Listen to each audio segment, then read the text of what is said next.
476,000 years ago, at the lip of a thunderous waterfall, someone cut a notch into two heavy logs. Not a toy, not a spear, joinery. At Kalambo Falls, where mist beads the air and water eats the bank grain by grain, wood should not exist long enough to speak. And yet this does. Two trunks locked together, a quiet decision to make the ground obey the body.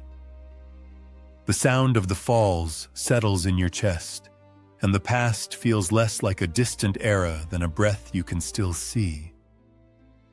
Along the river's edge, the bank keeps a patient archive. Mud stacks itself in thin, obedient layers. Reeds bow and return. Roots knit and rot. What should be erased is preserved because the water refuses to let air finish its work.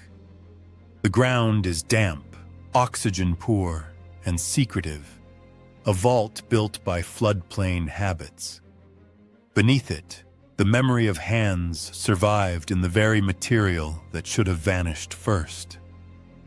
When excavators opened the soft earth, they didn't just find wood. They found intention. Two substantial logs lay as drift never lies, one crossing the other, shaped where they met, behaving as a single thing. On the upper trunk, a clean U-shaped seat had been carved into the grain. The lower trunk rose through that cradle and ran on, as if answering a plan. Chance does not make that geometry. Weather does not. People do. Run a fingertip along the notch, even in imagination, and the wood tells its story. V-shaped striations where a stone edge bit and released. Short stop marks where a blow ended. Small overlapping facets where scraping passes met and parted. Those are the signatures of work. Time paced into a material until the material agrees. The choice of timber mattered too. These were not brittle saplings torn up by a flood. They were heavy, straight, workable trunks, dense enough to bear weight and trustworthy underfoot. To shape them with stone is to know wood like a language. You learn which fibers split cleanly, which knots fight you, how far to thin before strength fails. That knowledge gathers in hands through repetition. It becomes rhythm, strike, check, scrape, test, set. The notch is more than craft, it is strategy. It turns two separate pieces into one behaving structure, promises a surface above the wet ground, suggests a platform for sleeping dry, a walkway across soft earth, a base that lifts fire and food beyond the reach of flood and insects. Nearby lay simpler objects that complete the picture. A wedge, a digging stick, cut branches with tapered ends. Unremarkable shapes to modern eyes, but together they speak like a toolkit. Here is leverage for splitting. Here is a probe for soft ground. Here are picks and pries to move soil and seat timber. The repeats are visible even after ages. Similar angles, familiar tapers, wear in the same places. Work like this leaves a chorus of small agreements between hand and task. Wood at such distance defies ordinary clocks. Carbon dating fails where time runs too long, so the sand became the witness. Grains that slept without sunlight stored a trace of the day they were last exposed. Read that stored energy, and you learn when the earth closed over them. Carbon clocks fail here, so the sand did the talking. 3 buried chapters, about 324,000 years, about 390,000 years, and at the bottom the interlocking logs at roughly 476,000 years, stacked like pages the river turned.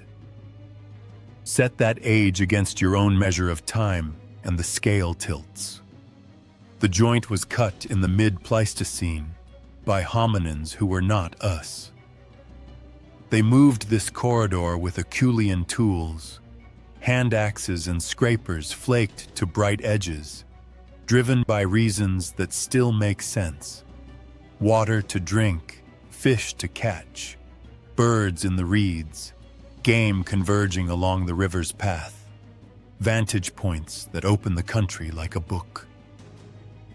The falls thundered then as now, and voices rose to meet them.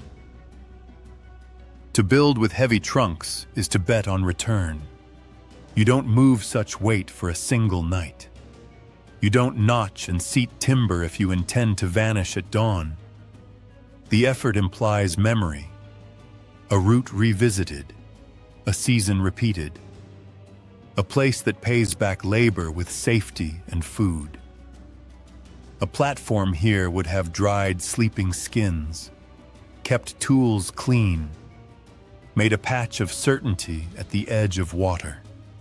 It would have organized small life into a steadier rhythm. If this bank had dried for a single season, insects and air would have taken the fibers and the story with them. We have this because water stood guard, which forces a larger question. How many wooden answers vanished where rivers didn't keep watch? How many platforms dissolved into soil?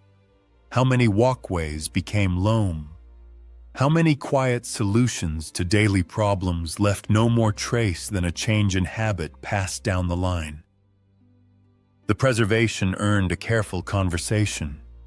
The timbers had to be kept wet as they were lifted, mapped with light before exposure could erase their record, documented in a language wood understands: angle, grain, scar, sheen. Photogrammetry froze the tool marks.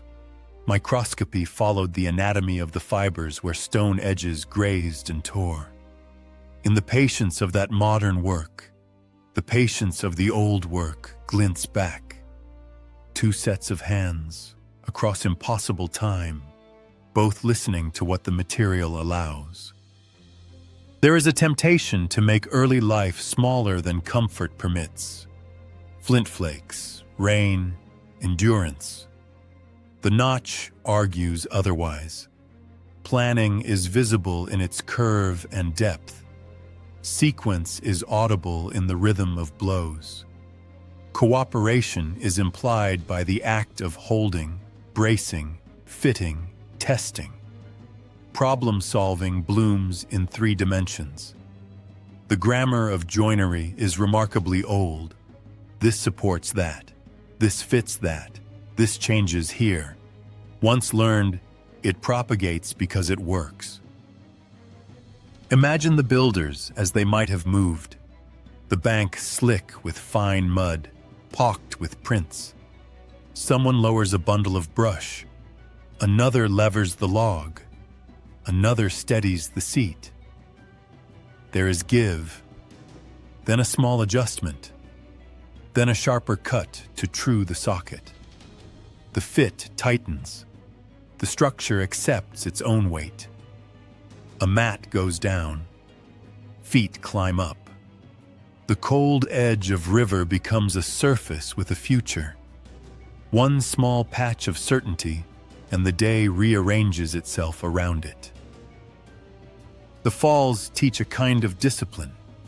They never tire of falling. They write the same sentence in spray each day, and light edits it into 1,000 versions. The makers here would have learned in similar loops: repeat what works, change what doesn't, brace what shifts, anchor against the season. You can see the knowledge in the joint itself. It anticipates swelling and shrinkage, expects water to seek a way in, answers with height and fit and the ability to repair. What else did those hands coax from trees that the river did not choose to keep? Perhaps more platforms at other bends. Short causeways crossing soggy ground. racks for drying fish, frames for storing wood beyond the bite of termites, simple fences that organize space. Stone lasts, and so it dominates our story. But the missing chapters may be wooden, useful designs that dissolved back into earth, leaving faint chemical ghosts and the memory of better routines. Even now, the structure invites use in the mind's eye. Picture a wet season when the bank becomes treacherous. A child walks the walkway without sinking. A basket sits high and stays clean. A fire holds its bed above the sponge of soil. Repairs come as needed. A finger's width deepened into the notch after a year of swelling. A new wedge pounded home to restore a tight seam. Another log selected when the old one softens. The platform becomes habit, and habit becomes culture. It is humbling to feel how long such intelligence has lived in hands. We draw hard lines around language, around art, around abstraction. Yet this notch has its own eloquence. It speaks in fit and force and friction. It says, "Make the ground hold." It says, "Shape the place to the body."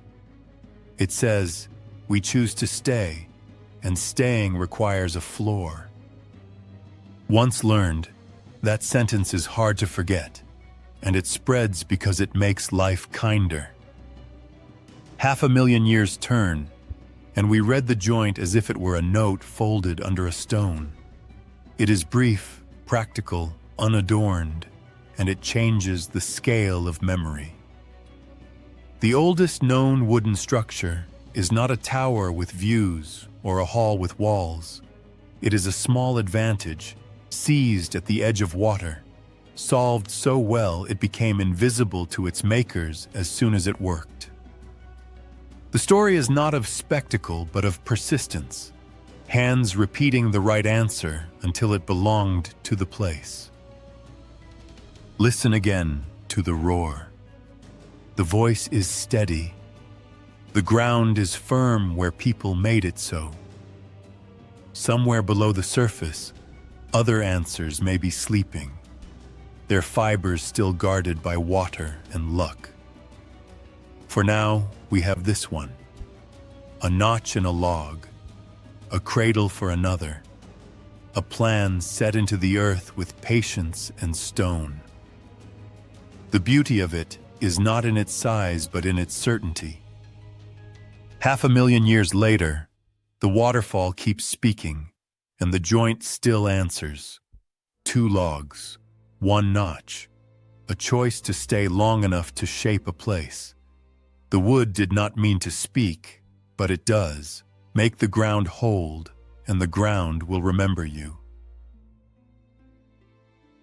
If you enjoyed this journey, hit subscribe, share your theory below, and join us next time on Vault of Forgotten Mysteries, where the past is never quite finished.